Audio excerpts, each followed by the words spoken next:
आदाब दोस्तों हमारे देश में मंदिर मस्जिद के नाम पर जिस तरह से लगातार विवाद चल रहा है, इसी बीच ज्ञानव्यापी मस्जिद में कराए जाने वाले सर्वे के कोर्ट के फैसले के बाद अब मथुरा के अंदर जो मस्जिद विवाद चल रहा है उस पर दोस्तों कोर्ट से बड़ी खबर सामने आ रही है। अब बताया जा रहा है कि मथुरा के अंदर जो मस्जिद का विवाद है वहां पर भी इस मस्जिद का सर्वे कराया जाएगा। इसको लेकर के जो ताजा खबर सामने आ रही है, जिसकी चर्चा पूरे देश में हो रही है दोस्तों, इसकी जानकारी आगे आपको देंगे। साथ ही साथ दूसरी बड़ी खबर में हम आपको बताएंगे दोस्तों कि लाउड स्पीकर का मुद्दा सबसे ज्यादा उठाने वाले पॉलिटिकल पार्टी के नेता राज ठाकरे के खिलाफ अब 5 लाख से ज्यादा लोगों ने सड़कों पर आकर के उनका विरोध प्रदर्शन का ऐलान किया है। किस तरह से, इसकी भी जानकारी देंगे। जो तीसरी बड़ी खबर आ रही है वो दोस्तों, हमारे देश के साथ गद्दारी करते हुए एक और सेना का जवान पकड़ा गया है और ये जो जवान है इसकी जो चर्चा है आज मीडिया से गायब कर दी गई है, इस वजह से कि इसका जो ताल्लुक है वो कुछ और ही है। आगे हम आपको इसकी भी जानकारी देंगे। उससे पहले एक छोटी सी रिक्वेस्ट करेंगे दोस्तों, इस वीडियो को ज्यादा से ज्यादा लाइक करिए, शेयर करिए और इस चैनल पर अगर आप नए हैं तो सब्सक्राइब करके बेल आइकन को जरूर प्रेस कर लीजिए। बात करेंगे पहली और बड़ी खबर की। आप सभी जानते होंगे दोस्तों कि ज्ञानव्यापी मस्जिद का विवाद अभी थमा नहीं है और उसके बाद ताजमहल का विवाद अभी थमा नहीं है। इस बीच खबर आ रही है कि अब मथुरा के अंदर जो मंदिर और मस्जिद का विवाद चल रहा है उसका भी सर्वे कराने को लेकर के एक याचिका यानी कोर्ट के अंदर लगाई जाएगी। मैं आपको पढ़ के बताता हूं दरअसल कौन ये याचिका लगाएगा और आगे इस पर क्या हो सकता है और अभी इसकी सिचुएशन क्या है। देखिए आप इस खबर को न्यूज ट्रैक लाइव ने छापा है कि वाराणसी की विवादित ज्ञानव्यापी मस्जिद के सर्वे के बाद श्री कृष्ण जन्मभूमि मामला भी तूल पकड़ता जा रहा है। इलाहाबाद उच्च न्यायालय में वादी मनीष यादव नाम के एक शख्स ने श्री कृष्ण जन्मभूमि मंदिर से सटे ईदगाह मस्जिद का कोर्ट कमिश्नर के माध्यम से सर्वे कराने की मांग कर दी है। मथुरा कोर्ट ने यह याचिका मंजूर भी कर ली है और अब मामले की सुनवाई 1 जुलाई को की जाएगी। यानी कि मथुरा के कोर्ट में इस मामले को लेकर के याचिका लगाई गई थी और कोर्ट ने इस याचिका को मंजूर कर लिया है और 1 जुलाई को इस याचिका पर सुनवाई की जाएगी। दरअसल प्रार्थी जो है यानी कि याचिकाकर्ता जो है मनीष यादव, महेंद्र प्रताप सिंह और दिनेश शर्मा ने अलग अलग एक ही याचिका दाखिल की थी जिसमें कोर्ट कमिश्नर नियुक्त करके ईदगाह मस्जिद का सर्वे और वीडियोग्राफी कराए जाने की मांग की गई थी और इस याचिका को अदालत ने मंजूर कर लिया है और सभी वादियों को एक ही तारीख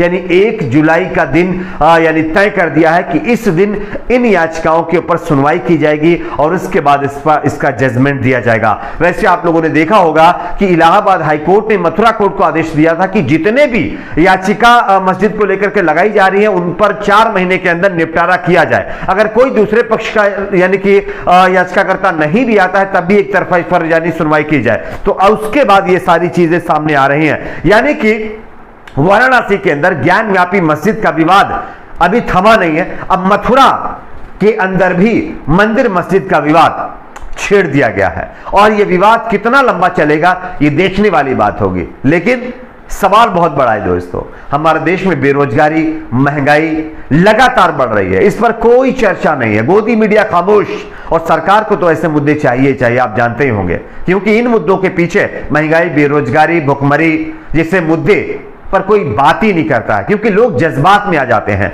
लोगों के अंदर ऐसा जुनून भर दिया जाता है कि उनको अपने भूखमरी से, महंगाई से कोई मतलब ही नहीं रहता है और इससे सरकार का फायदा होता है, वो चाहे किसी भी पार्टी की हो। बात करेंगे अगली बड़ी खबर की। अगली बड़ी खबर दोस्तों आ रही है यहां पर राज ठाकरे के खिलाफ 5 लाख से ज्यादा अब लोगों ने यह ऐलान किया है कि राज ठाकरे को उत्तर प्रदेश में नहीं घुसने दिया जाएगा। दरअसल राज ठाकरे अयोध्या दौरा करने वाले हैं, अयोध्या में राम मंदिर का जो है दर्शन करने वाले हैं। इसके लिए बताया जा रहा है कि दर्जनों ट्रेनें जो राज ठाकरे के कार्यकर्ता हैं उन्होंने बुक करा रखी है और राज ठाकरे ने भी जो है ट्रेन बुक करा करके उन्होंने अपना दौरा यानी कि यहां पर करने की बात कही है। लेकिन इस बीच इस खबर को देखिए, जी न्यूज ने छापा है, राज ठाकरे को अयोध्या क्या यूपी में नहीं आने देंगे, 5 जून को 5 लाख लोग इनका विरोध करेंगे।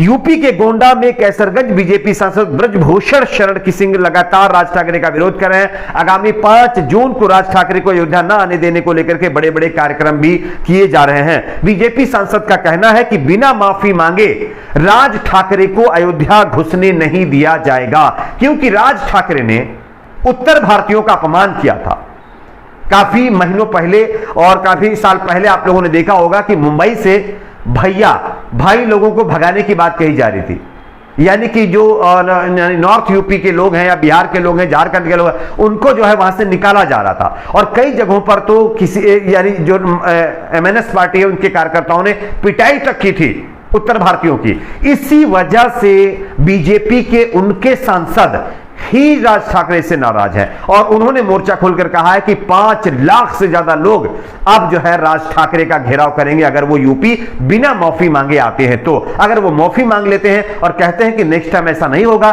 तो उनसे कोई हमको ऐतराज नहीं, वो आए, अयोध्या का दर्शन करें, राम जी का दर्शन करें और जाएं, हमको कोई प्रॉब्लम नहीं, लेकिन बिना माफी मांगे उनको अयोध्या और यूपी में नहीं घुसने दिया जाएगा। अब देखना यह है कि इस पर आगे क्या होता है, लेकिन यह बड़ी बात है दोस्तों। आप लोगों ने देखा होगा कुछ दिनों से हनुमान चालीसा मस्जिदों में लाउडस्पीकर का मुद्दा राज ठाकरे उठा रहे हैं और यह मुद्दा पूरे देश में फैल रहा है।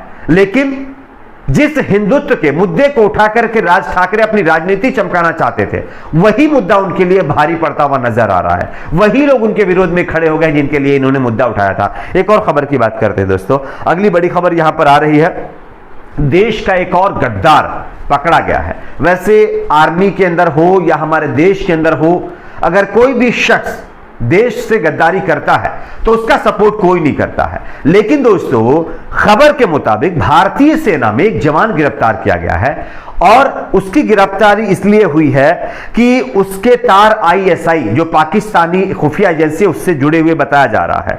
और ये जो जवान है जिसका नाम देवेंद्र शर्मा बताया जा रहा है, इसने भारत की खुफिया जानकारी पाकिस्तान को दी थी और ये भारत की खुफिया जानकारी पाकिस्तान को भेज रहा था, इस वजह से इसको गिरफ्तार किया गया। लेकिन आज देवेंद्र शर्मा के खिलाफ ना गोदी मीडिया में कोई डिबेट चल रही है, ना गोदी मीडिया का एक भी पत्रकार इस पर बातचीत करने के लिए तैयार है।